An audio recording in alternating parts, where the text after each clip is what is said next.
बे समाव जोङो सनितपुर जिल्ला धेकियाजुलि बियाबनि सिङाव थानाय सिंग्रि गुप्तेश्वर थानसालियाव दंफैयो आरो नैबे सिंग्रि गुप्तेश्वर थानसालियावनो जों बाथौ बिमुंसार जानानै जोंनि सनितपुर जिल्लानि माखासे बाथौ दोरोङारि आसार खान्थिजों बिबानाव थानाय बिबानगिरि बिथांमोनजों लोगोसे धेकियाजुलि बियाब दुलाराय बाथौ गौथुमनि बिबानगिरि लोगोसे बे सिंग्रिनि ओनसोलनि गासैबो रायजो राजा बिथांमोनखौ जों लोगो हमनो फैदों बे समाव जों दिनैनि मोनसे बाथौ बिमुंसारनि गेजेरजों फोसावनो नागिरदों आरो जोंनि मोनफ्रोमबो दिन्थिफुंनायखौ जोंनि केमेरा पार्सन दिनेश बसुमतारिया दिन्थिफुंबाय थानाय जादों बे समाव जिहेतुके 27थि सनितपुर जिल्ला दुलाराय बाथौ गौथुमनि बोसोरारि सावरायमेल सरजाबनानै धेकियाजुलि बियाब दुलाराय बाथौ गौथुमनि रुपाथिया मायथाइ फोरबो खुंनो थाखाय बिथांमोना साखाफारा जादों आरो बे साखाफाराखौनो फोरमायनो थाखाय दिनै बिथांमोना बे सिंग्रि हालामनि गोथार थानसालिनि सेरावहाय बिथांमोना धेकियाजुलि बियाबनि जानानै सावरायनाय मोनसे हाबाफारि लादों आरो बे सावरायनाय हाबाफारिनि दिनैनि गेजेराव मा सावरायदों बेखौ फोसावनो थाखाय जोङो बिथांखौ लोगो हमनाय जादों बे समाव जों गिबियावनो बाथौ बिमुंसार नोंथांखौ बरायनाय थाबाय दे खुलुमबाय जिहेतुके दिनै सनितपुर जिल्ला दुलाराय बाथौ गौथुमनि 22थि बोसोरसेला जथुम लोगोसे धेकियाजुलि बियाब दुलाराय बाथौ गौथुमनि रुपाथि मायथाइ फोरबो बेखौ खुंफुंनो थाखाय नोंथांमोना साखाफारा जानायनि बेलायाव दिनै जिहेतुके सिंग्रि गुप्तेश्वर बाथौ थानसालिनि लांगोनायावहाय बोरै बानजाय आफाद खुंनानै बेखौ मेहेरगोनां खुंनो हागोन बे सोमोन्दै नोंथांमोना बदखौ दिनै सावरायदों बे मेहेरगोनां बिबान हाबाफारिनि गेजेरजों सनितपुर जिल्ला दुलाराय बाथौ गौथुमनि आरो धेकियाजुलि बियाब दुलाराय बाथौ गौथुमनि रुपाथि मायथाइ फोरबोखौ बोरै खुंनो हागोन होननानै नोंथांमोननि गेजेरजों दिनै फोसावनो नागिरदों बाथौ बिमुंसारनि गेजेराव गिबियावनो आङो नोंथांमोनखौ खुलुमबाय बाथौ बिबुंसारनिफ्राय नोंथांमोना खौरां बुथुमगिरि हिसाबै आङो धेकियाजुलि बियाब दुलाराय बाथौ गौथुमनि आफादगिरि जानानै नोंथांमोननिसिम बरायनाय आरो हामलायथिखौ बावहरनाय जाबाय जोंहा दिनै फैगौ जोंहा धेकियाजुलि बियाब दुलाराय बाथौ गौथुमनि जिथु रुपाथि मायथाइ फोरबो बे जागोन फैगौ डिसेम्बर नङाबा जानुवारि मासाव आरो बेजों लोगोसे जोंहा धेकियाजुलि बियाबनि बे रुपाथि मायथाइजों लोब्बा लाखिनानै जोङो सनितपुर जिल्ला दुलाराय बाथौ गौथुमनि 27थि जिथु बोसोरारि जथुमा दङ बेखौबो जोंहा जिल्लाया थिननाय बायदियै जोङो बानजायलांनो थाखाय जोङो साखाफारा जादों आरो बे थांखियै जोङो दिनै गासै धेकियाजुलि बियाबनि रायजो राजा लोगोसे बिबानगिरि बिथांमोनखौ लानानै जोङो नैबे गोथार सिंग्रि बाथौ थानसालियाव जोङो मोनसे एग्जिकिउटिभ लोगोसे जोंहा केबिनेट बडिबो जों जिरायबाय आरो बेयाव जोङो गुवारै सावरायनाय जाबाय आरो सावरायनायनि उनाव जोङो गरन्थ'आव फैनो हादों जे जोंहा जिथु रुपाथि मायथाइ फोरबो लोगोसे जोंहा जिल्लानि जिथु बोसोरारि जथुमा जागोन बेनि थाखाय जोङो रायदाव आफाद एबा बानजाय आफादखौ जों दानाय जाबाय आरो बेखौ जोङो दिनै हयथ' जोङो बे बानजाय आफादखौ आबुङै दानो हायाखै साननैसोनि उनाव जोङो आरो फिन सावरायनानै गासै रायजो राजानि ओनसोलनि रायजो राजाफोरखौ लानानै बिथांमोननि दिहा परामर्श लानानै जोङो आबुङै दाफुंगोन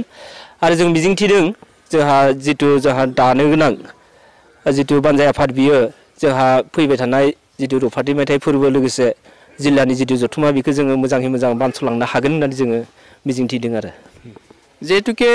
धेकियाजुलि बियाब दुलाराय बाथौ गौथुमनि रुपाथि मायथाइ फोरबो आरो सनितपुर जिल्लानि 22थि बाथौ महासभा दिनै खुंनो थाखाय नोंथांमोना थामथिम खालामदो बे बाथौ महासभानि गेजेरजों नोंथांमोना रायजो राजा बा बाथौ दोरोङारि सिबिखान्थिनि सिबियारिफोरनि माबायदि खौरां हरनो नागिरदों लोगोसे बाथौ धोरोमनि सिबिखान्थिनि गेजेरजों नोंथांमोना रायजो राजानिसिम बेसेबां जौगानाय लाबोनो हादों होननानै नोंथाङा फोरमायनो नागिरदों गिबियावनो आङो बे जोंहा जिथु फैबाय थानाय रुपाथि मायथाइ लोगोसे जिल्लानि जिथु बोसोरारि जथुमा जागोन बे जथुमाखौ जोङो बानजायनो थाखाय जों जास्ट दिनै सेथि खेबनि सावरायनाय जादों आरो जोंहा गोबां खेब बेबायदि सावरायनांगोन आरो सावरायबावनांगोन आरो बेवहाय जोङो ओनसोलनि रायजो राजा लोगोसे जोंहा जिल्लानि रायजो राजानिबो जोङो मदद बिहरनाय जागोन सम जायोब्ला जों बिथांमोनखौ खावलायहरगोन आरो जों मिजिंथिदों बिथांमोना जोंनि खावलायनायखौ राखिगोन ओनसोलनि रायजो राजाफोरजों लोगोसे जिल्लानि रायजो राजायाबो जोंखौ बायदिसिना बिथिङाव देहा परामर्श बा मदद होगोन आरो जोङो बे बाथौ जिथु जोंहा धोरोम आं बिखेखै जिहेतु आङो बे धेकियाजुलि बियाबनि आफादगिरि हिसाबै आं जोंनि धेकियाजुलि बियाबनि खोथाखौल' बुंनो हागोन जिहेतु आं गोजानसिम आं बारा आवगायनो हानाय नङा जोङो धेकियाजुलि बियाबाव जोंनि बर'नि आंगो धोरोम गोजामसिन धोरोम बेखौ जोङो फोसावनो थाखाय गोसारहोनो थाखाय जोंनि ओनसोलाव थानाय रायजो राजाफोरखौ जोङो बुजायनो थाखाय नाजाबोबाय थानाय जादों आरो बिथांमोना जोंनि बुजायनायखौ खोनानानै खायफाया बुजि मोनदों आरो बुजि मोननानै बिथांमोना जोंनि गावनि असे धोरोमखौ नाजावनानै लादों आरो माखासेया दंबावो आरो बिथांमोनाबो जोंनो नेगेटिभ एन्सार दाबो होआखै आरो पजिटिभआवनो दङ होनना बुंनांगोन नाथाय जोंहा एसे मावथिनि आंखाल जादों आरो बे मावथिनि आंखालखौ जों जि सुफुंनो हायोबा होमब्ला जोङो जिथु थांखि लानाय जोङो बेखौ मावफुंनो हागोन होनना आं सानदों आरो जिहेतुके सिंग्रि गुप्तेश्वर थानसालि शिव मन्दिरनि बोसोरफ्रोमबो मेला जाबाय थायो बे मेलानि लोगोसेनो जिहेतुके बे गोथार बाथौ थानसालि दं बे बाथौ गोथार थानसालियाव बोसोरैबो आर'जनि हाबाफारि जाबाय थायो देग्लाय फैबाय थानाय बोसोराव बे बाथौ आर'जखौ बे फैबाय थानाय शिवरात्रि मेलायाव बोरैहाय खुंगोन होननानै नोंथांमोना साननाय जादों बेखौ हयथ' जोंहा जोंनि ओनसोलजों लोगोसे दुलाराय भारतबर्षनि बर'फोरजों लोगोसे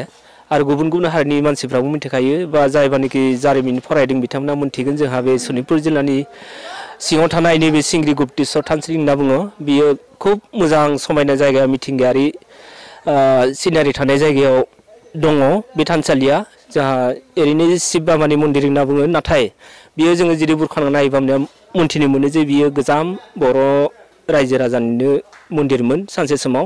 थेवबो जोंहा खाफाल गोनां होनना बुंनांगोन जोंहा सानैसो सानसुमै सुबुंफोरा दिनैनिफ्राय 22-23 बोसोर सिगाङाव जोंहा बे सिंग्रि गुप्तेश्वर थानसालिजों जों सरजाबनानै बाथौ थानसालि गायसनबाय बेयो देग्लाय 23 बोसोराव आगान सुरबाय आरो बे दिनैनिफ्राय 22 बोसोर सिगांनिफ्रायनो जोंहा बे थानसालियाव जेब्लानाखि शिवरात्रि मेला जायो बेयावहाय जोंनि बर' हारिमु लोगोसे धोरोमनि आसार खान्थिखौ दिन्थिफुंनो थाखाय हाबाफारि लाबोनाय जादों आरो देग्लायबो गाजा गोमजायै गुबुन गुबुन बोसोरनिख्रुइबो जों एसे साबसिन हामसिन समायनासिन बायदिसिना हाबाफारि लानानै जोङो बेखौ मावफुंलांगोन होननानै सानदों बेयो जोंहा फैगौ 21 फेब्रुवारि अक्ट'निफ्रायनो जागायगोन आरो बेयावहाय जोङो नोंथांमोननि गेजेरजों बाथौ बिबुंसारनि गेजेरजों गासै बर' रायजो राजा लोगोसे गुबुन गुबुन हारिनि रायजो राजा बिथांमोनखौबो खावलायदों बिथांमोना जाहाथे बयबो लैहोर लैहोरै बे शिवरात्रि मेलायाव फैयो आरो लोगोसे बे मेला नायनायजों लोगोसेनो जोंनि बे बाथौ थानसालियावबो जाहाथे एसे सम नुजाफैयो जों बेखौ खावलायहरनाय जादों आरो रायजो राजाखौ बे समाव जों लोगो मोननो हादोंमोन धेकियाजुलि बि आब्दुल्लाह बाथौ गौथुमनि मानगोनां आफादगिरि राजु बर' बिथाङा जोंनि बाथौ बिबुंसारनि गेजेरजों बिथांमोननि सनितपुर जिल्ला दुलाराय बाथौ गौथुमनि 22थि खुंथाइ फोरबो लोगोसे धेकियाजुलि बि आब्दुल्लाह बाथौ गौथुमनि रुपाथि माथाइ फोरबोनि सायाव जिखिनि बिथाङा दिनै सावरायनायनि माखासे खौरांखौ जोंनो बाथौ बिबुंसारनो हरबाय ओंखायनो बिथां आफादगिरिसिम जों रोजा साबायखर बावनानै दिनैनि जा बाथौ बिबुंसारनि खौरांगिरिया फैनानै